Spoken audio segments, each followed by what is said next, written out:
Welcome to the Modern Manifestation Podcast. I'm your host, Bree Brown, a business mindset coach, entrepreneur, and a top competitor in a male-dominated industry. I'm a native Texan, the youngest of all brothers, and a lettuce-hating, wine-loving, curses like a sailor, recovering perfectionist. I've spent over a decade building my commission-based career, and my life's purpose is helping other women achieve the same multi-six-figure success I achieved before I was 25. I have a passion for helping women with mindset, money, and manifestation skills to help every young woman realize her full potential. If you're looking for vulnerable conversations, professional development, inspiration, or even a kick in the ass to get you motivated, you have come to the right place. Thanks for checking out the Modern Manifestation Podcast. Now let's jump right in to today's topic.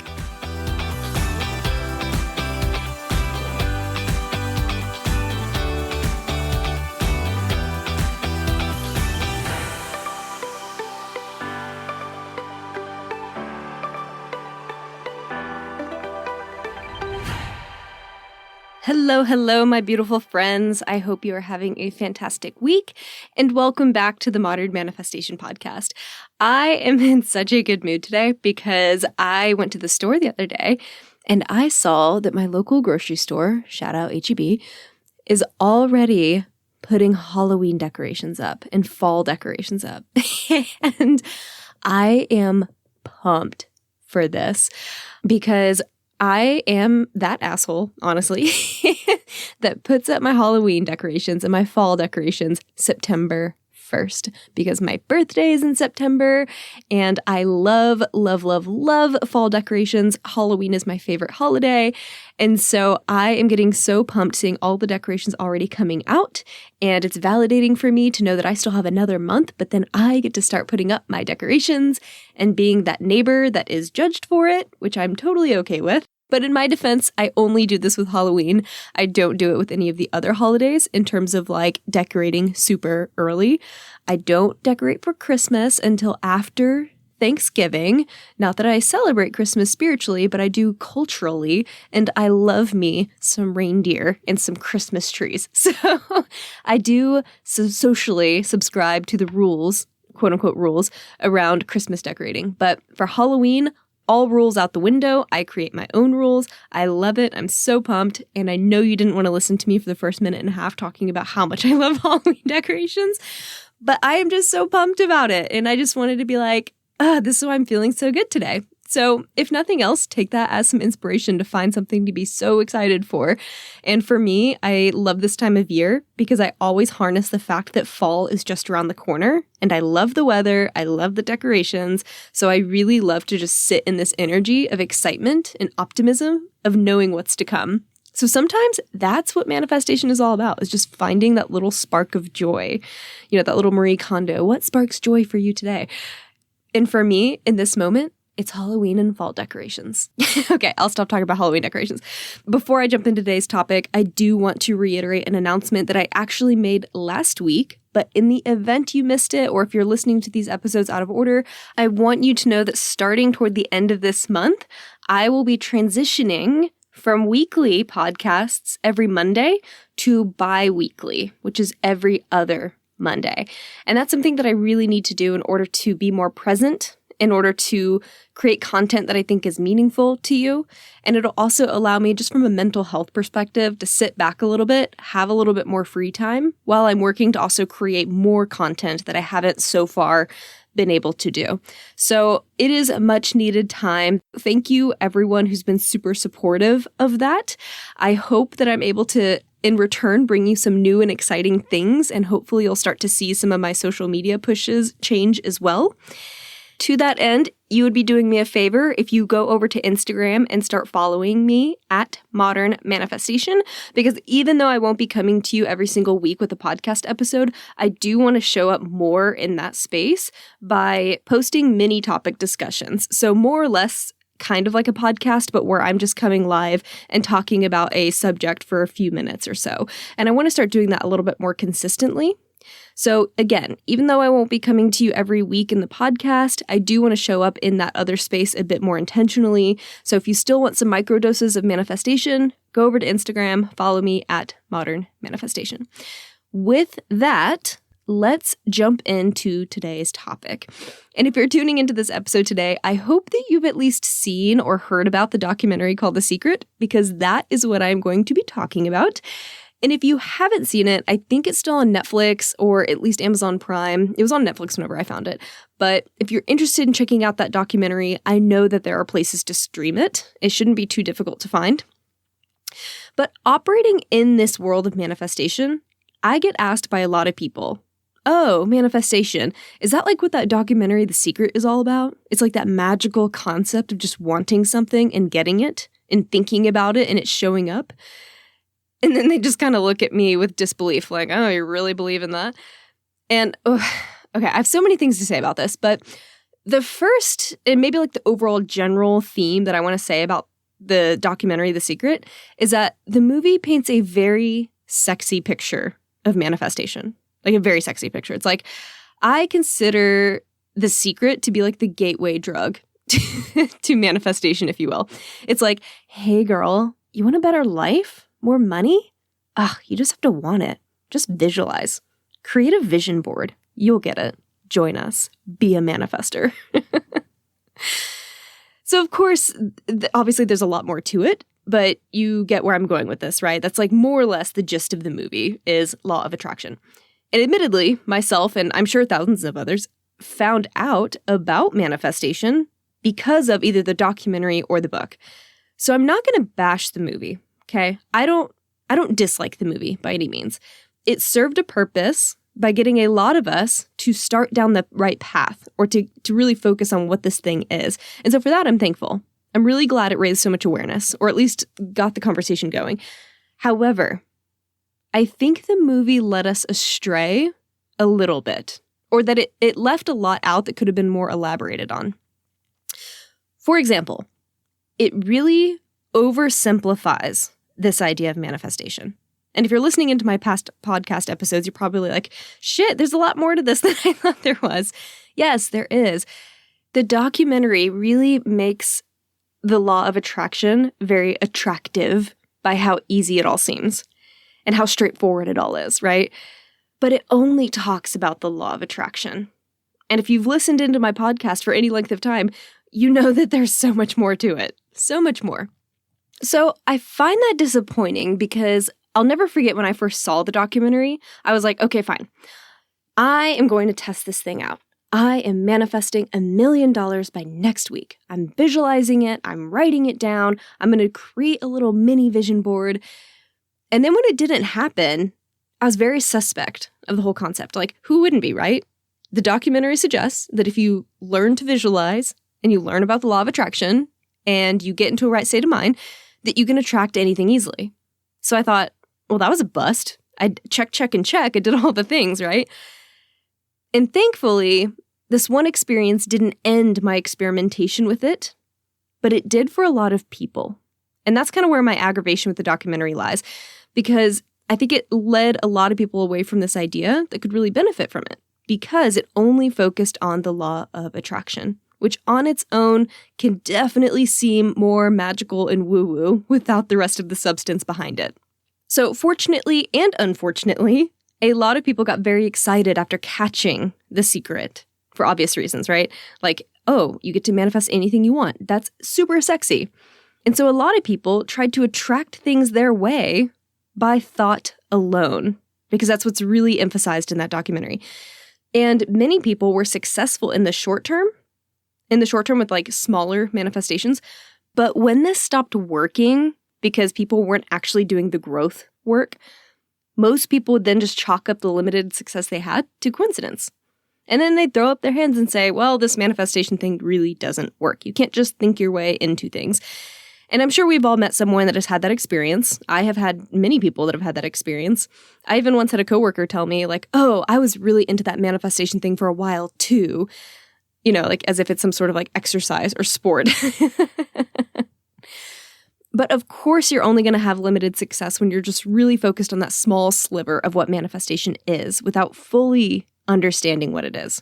So I wish the documentary had covered just a bit more, or honestly, like a lot more, because the law of attraction on its own is not enough to manifest the success you want, at least the massive success that I assume you want. And at the very least, only focusing on the law of attraction will keep your manifestations small.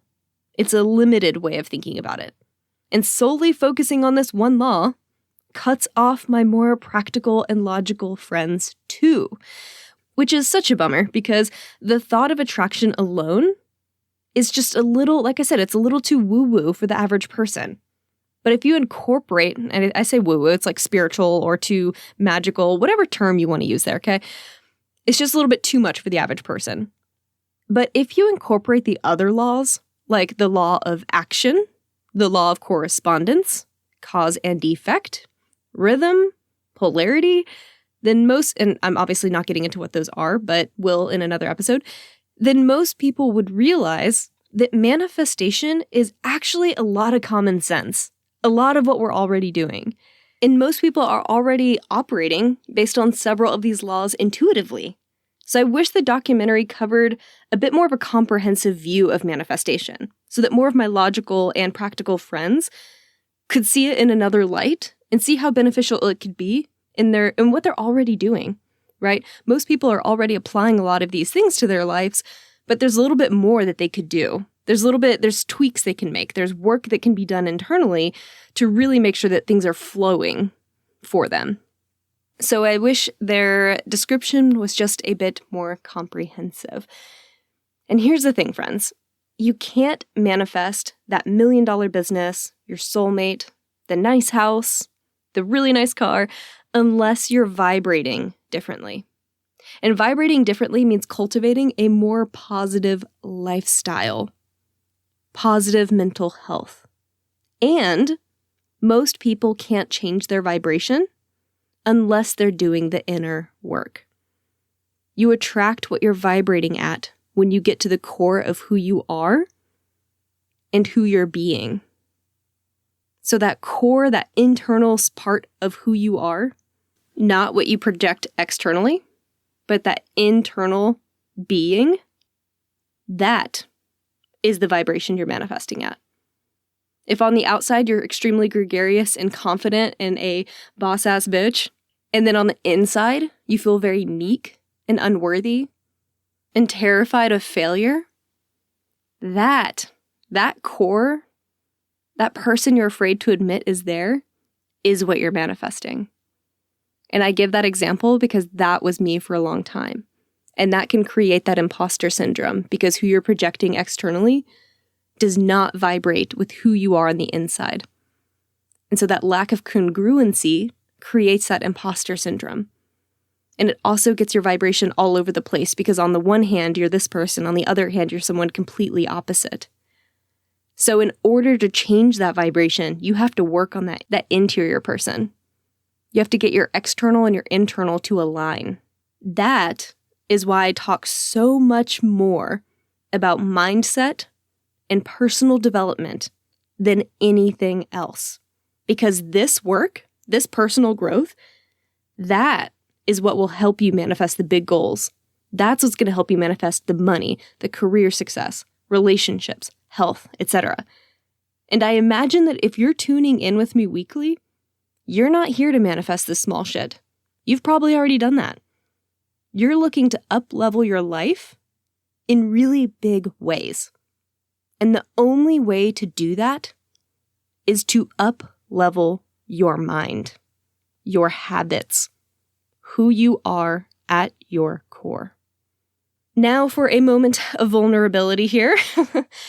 When talking about the documentary and this idea of the law of attraction, it honestly, because it was the foundation of what I understood to be as manifestation, for a long time, I thought that the idea of law of attraction should be the only thing I had to master as a manifestation expert. And it crippled me for a long time. And it still sneaks up on me, to be honest. And I think that's another reason why I was so disappointed with the documentary. Like, there are plenty of days, even now, where I can't help but think, well, how can I preach manifestation when I haven't hit that $1 million mark yet? Followed by thoughts of, should I even be teaching people about this concept? I don't have that villa in Italy yet. I don't have that Ferrari. I mean, I don't really want a Ferrari, but you get where I'm going with this. Like, who am I to talk about mindset and manifestation when I haven't succeeded in manifesting that 7-figure business yet? When I haven't yet manifested some of my biggest goals? We love that side of our brain that fiercely wants to protect us, but is so bittersweet about it. And so I think this idea that the law of attraction is the only thing that matters can be harmful in so many ways. It can make you think you're doing it wrong. It can make you think that your success is not as great as someone else's. Or it might tell you that manifestation is not something that exists. It's not something that actually works. All three of those things are not great, positive thoughts to have. And a sidebar on perfectionism, because y'all know I love to talk about that. But when these types of thoughts come up, it doesn't matter in that moment how many times manifestation has proved itself to me, because my perfectionistic tendencies had already stepped in by that point. Like when those negative thoughts come up, the habit of continuously raising the bar on myself was already present. Like, yes, I managed to manifest my first 5 figures in sales at 18, but it wasn't 6 figures. Yes, I manifested 6 figures in sales in my early 20s, but it wasn't 7 figures.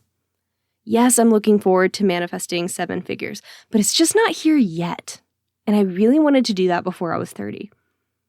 When does this habit of continuously raising the bar on ourselves stop, right? Like, do I have to hit 8 figures, 9? When do I stop moving that bar up on myself before I allow myself to marinate in the successes that I have had? And I bring this up because I still fall victim to this a lot, right? It's some of the internal work I still need to do. But I mention it because that is a dangerous way to ensure that we never celebrate our successes. And I see it happening a lot in manifestation. Like, oh yes, I manifested this, this, and this, but they were really small things. Didn't really matter. Yes, I manifested this really cool thing, but like I said, I'm not actually an expert in it. I haven't done this, I haven't done that. We keep talking about why our past successes don't actually mean that much. Why do we do that? Energetically, that's not a good thing. So I want to mention that because I think that just really ties into the thoughts that I was having, and a big part of it was because I was continuously raising the bar on myself. And I think that's why a practice of gratitude is extremely important in this manifestation world, especially for my fellow recovering perfectionists, because it forces you to celebrate the small wins and realize that manifestation is working for you. And sometimes we just need that small reminder of, no, it is working for me. Look at these small things. Yes, they're small, and that's so great because they're just little signs. They're just little encouragements for me. Instead of, yes, but. How about yes, and? Thanks for tuning into my little sidebar on perfectionism. So back to the documentary. I think my biggest disappointment, I need to stop using that word because overall, again, like I said, I didn't hate the movie. I didn't dislike it. But I do wish that it mentioned that manifestation requires an entire identity shift. It's about becoming the version of you who vibrates at that $1 million level that you want. And I say version of you because there's an infinite number of possibilities that you can be in this life. Every decision turns you into someone new. This evening, tomorrow, the next day, you're constantly turning into someone new based on past decisions. And right now, you have the opportunity to create new decisions that'll change who you are next week, next year, in 10 years. You have the ability to choose who you want to be in this life. So choose the version of you that has the success that you want. However you define success, what step are they going to take? And if making this type of vibrational change were easy, if making the decision to be that new version of you were easy, then The Secret would have generated a massive wealth shift, right? Because so many people watched it. And surely, if it were really that easy, everyone would be manifesting $1 million, right? Everyone would do what I did. They'd vision board and all of a sudden, boom, millionaires. But it didn't generate a massive wealth shift because not everyone is willing to do the work it takes to manifest massive wealth. Not everyone is willing to work on the uncomfortable shit that creates internal change. So I ask, are you willing to do the work? People love learning about themselves, but few make the conscious choice to work on themselves. And this makes all the difference. We love the Myers-Briggs personality tests, the Enneagram quizzes, the horoscopes, any version of those. But how many of us take this information and use it to implement change. We live in a society where we have so much access to information that we love hoarding knowledge. We love listening to podcasts and self-help books and doing all the things, following all the people. But how many of us are actually utilizing this knowledge to create change in our lives? Are you just absorbing everything and becoming a library of information, a sieve of information? Or are you actually allowing that information to change you? Because if you're not, then you're not actually growing. You're just analyzing. Knowledge becomes wisdom when we implement change in our lives to reflect this new way of thinking. And this wisdom has the power to change our identity. You want to manifest more money? Great. Instead of creating a vision board, sit down and figure out what your limiting beliefs are about money. What did your parents believe? What did your grandparents believe? What were you told about money? You want to manifest one of your soulmates? Awesome. Figure out what kind of person you need to be to attract the type of partner you want. You want to manifest a better life overall? Fantastic. Let's dive into the deepest layers of you that have clung to your current situation out of survival. What thoughts have you held on to that form your identity and are keeping you where you are? To manifest the big stuff that proves this shit isn't just a coincidence means getting into the shadow work, working on childhood trauma, letting go of limiting beliefs, dismantling societal norms, building confidence, working through your toxic behaviors, letting go of relationships that are toxic, rewiring your brain by creating new, healthier habits. Those are just a few examples of what you can do. Manifesting big success requires that you break free from a lot of the parts of you that no longer serve you in the direction you want to go. And this could mean completely losing the old version of you. So I ask you honestly, are you ready for that? And it's okay if you're not. But know whether or not you're willing to lose all the parts of you that have protected you in the past from things that you might not want to address. And side note, I highly recommend a therapist if you think there's a lot of trauma for you to work through. So while I like the movie, The Secret, I think it served a purpose, I just think it leaves a lot to be desired. There was just a lot of information that was omitted. And I don't know if it was to paint a rosier picture of the concept or if it was just to keep the movie shorter. I mean, I won't pretend to know the intent behind leaving key points out, but I do wish that it was just a bit more comprehensive. So to that end, use The Secret for inspiration, but do not use it as a manifestation how-to or a guide. I appreciate y'all for tuning in. Have a fantastic rest of your week, and I will catch you next Monday. Until then, go out there and manifest some miracles. Thank y'all so much for hanging out with me today. If you enjoyed this podcast, hit subscribe so you can stay up to date with new episodes. As always, we would love it if you would share this episode with friends and family who could use the inspiration. As a new podcast show, we would really appreciate your honest feedback so I know what you like and what you could use more of. As a thank you for leaving us a rating, we will send you our 7 weekly tips to create space for abundance. Make sure you screenshot your review and email it to us at hello@themodernmanifestation.com so we can send them straight to your inbox. If you'd like to stay connected, you can find us on Instagram or Facebook at Modern Manifestation, or you can head to our website at themodernmanifestation.com. Thanks again for joining me, and I will catch y'all in the next episode.